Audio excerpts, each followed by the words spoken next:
Dies ist der zweite Teil von meinem Puppenschuh-Tutorial.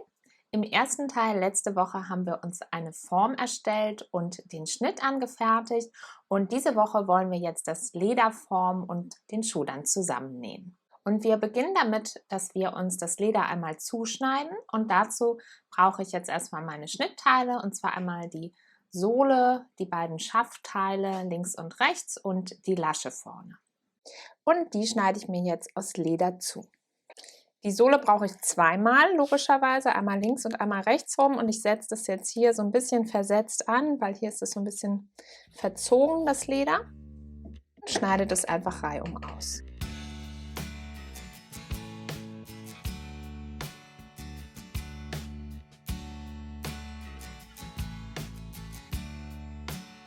So, das ist jetzt für einen Schuh, und jetzt schneide ich das nochmal für den anderen Schuh zu. Und für den zweiten Schuh müssen wir darauf achten, dass wir die Schnittteile für den Schaft immer andersrum, also quasi verkehrt herum, mit der Schriftseite nach unten auf das Leder legen, weil wir brauchen ja einen linken und einen rechten Schuh.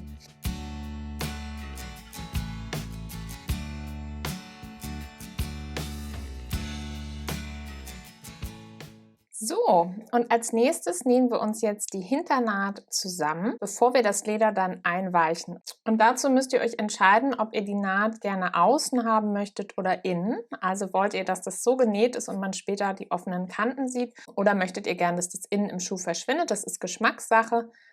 Ich mache das jetzt so, dass es nach außen liegt. Und lege mir die beiden Teile hier einmal aufeinander, gleiche mir die beiden Kanten dann nochmal an. Die obere ist jetzt hier so ein bisschen mehr eingebuchtet. Schneide ich nochmal zu, dass sie wirklich genau miteinander abschließen. Wenn eure Kanten innen liegen, ist das nicht ganz so entscheidend. So, und jetzt lege ich mir die aufeinander, und jetzt brauchen wir unsere Ahle. Und wenn ihr habt, könnt ihr jetzt dieses Locheisen verwenden, und zwar wird es hier einfach angesetzt, ganz knapp, circa so 2 mm von der Kante entfernt, würde ich sagen. Und dann könnt ihr euch hiermit einfach die Stellen markieren, wo ihr dann mit der Ahle gleich die Löcher macht. Also ihr stecht das Hinterste immer in das Vorderste vom letzten Mal und habt dadurch dann einen ganz gleichmäßigen Abstand. Wenn ihr dieses Teil nicht habt, könnt ihr das einfach per Augenmaß machen. Das habe ich auch lange so gemacht, und das ist auch kein Problem. Das geht auch ganz gut. Hier unten ist es schräg, weil dieser untere Teil wird ja später nach außen geklappt und auf die Schuhsohle genäht. Deswegen brauchen wir hier diese Ecke, damit wir das überhaupt rumgeklappt kriegen. Das würde sonst nicht passen. So. Und wenn ich mir die Löcher vorgestanzt habe sozusagen, dann steche ich die jetzt mit der Ahle nochmal richtig durch, damit die richtig schön ausgeprägt sind und ich das dann ganz leicht mit der Hand nähen kann. Und auch von der anderen Seite steche ich mir die jetzt nochmal durch.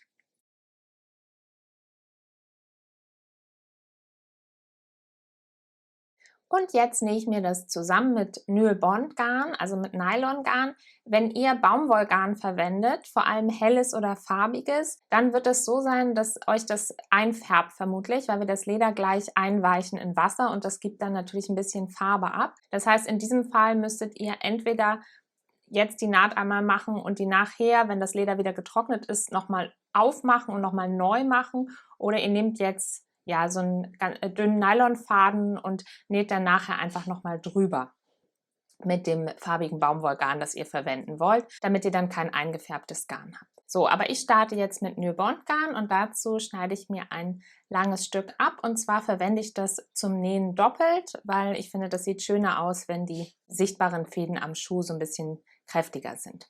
Und fädel mir das hier auf meine Nadel auf und nähe jetzt von unten einmal hoch und nähe jetzt hier Stich für Stich die Naht nach oben. So, und wenn ihr hier am Ende angekommen seid, dann zieht das einmal richtig fest von beiden Seiten.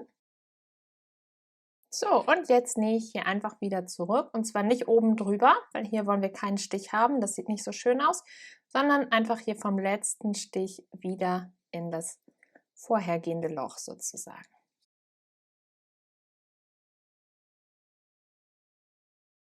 So, und wenn ihr hier unten angekommen seid, dann ziehe ich hier diesen Endfaden nochmal raus. Hier habe ich nämlich einen zu weit genäht quasi, weil wir wollen den Knoten innen haben. Und dann steche ich hier durch, sodass beide meine Fadenenden, ich hoffe, ihr könnt das sehen, quasi hier auf der Innenseite enden und von außen nicht sichtbar sind.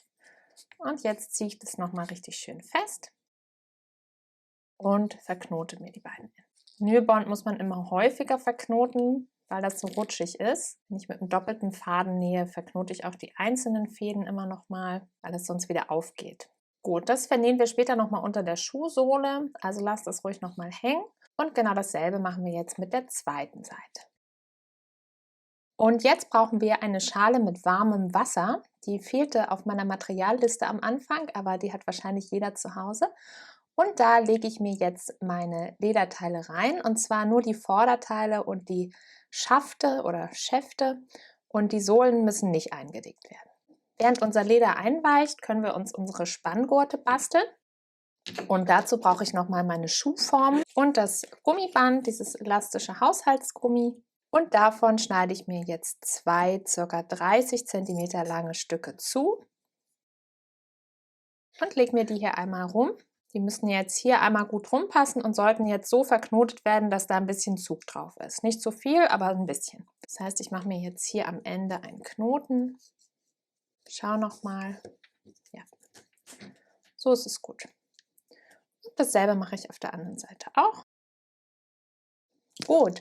Und jetzt warten wir circa, ja, ich würde sagen mindestens 20 Minuten, bis unser Leder das Wasser aufgesogen hat, und dann können wir das auf die Form spannen. Ja, mein Leder ist jetzt ausreichend eingeweicht, und jetzt entferne ich mir hier einmal die Gummis von meinen Formen und starte jetzt mit den Vorderteilen, mit den Laschen, und drücke mir das hier so vorsichtig aus, so dass die Feuchtigkeit so ein bisschen abtropft. Genau, zieht nicht zu stark am Leder dabei, weil dadurch, dass es feucht ist, verzieht sich das leicht. So, und jetzt weiß ich nicht mehr, welches das linke und welches das rechte ist, deswegen falte ich das einmal genau in der Mitte, und dann sehe ich, das steht hier ein bisschen über. Das heißt, das ist dann mein rechter Schuh, das heißt, die überstehende Kante ist auf der Außenseite des Schuhs. So, und jetzt lege ich mir das hier vorne um die Lasche drum, und jetzt mache ich mir hier mein Gummi wieder drüber mit dem Knoten nach hinten. Und bringe jetzt das Leder hier vorne über meiner Fußspitze in Form. Und zwar sollte unten eine Kante von ca. 3 mm, ein bisschen mehr, weil ich habe den Schnitt ein bisschen großzügiger angelegt, die sollte hier überstehen. Und dann schaut, dass ihr das hier an der Seite so weit runter zieht, dass es hier sich schön anlegt und dass ihr hier nicht wie hier noch so einen Knick habt, dass es wirklich glatt an der Form anliegt. Wenn ihr lange Fingernägel habt, dann seid vorsichtig, weil wenn ihr hier jetzt in das Leder reinpiekt mit den Fingernägeln, dann kann das Macken geben, die man dann nicht mehr rausbekommt. Das heißt, seid schön vorsichtig, das Leder hier nicht zu verletzen. Und jetzt geht es vor allen Dingen darum, das Leder hier schön anzustreichen und immer so ein bisschen runterzuziehen, dass sich das wirklich richtig schön vorne um diese Fußspitze rumlegt. Genau, wenn das hier unten jetzt weiter vorsteht, das macht nichts, das schneiden wir uns später noch zurecht.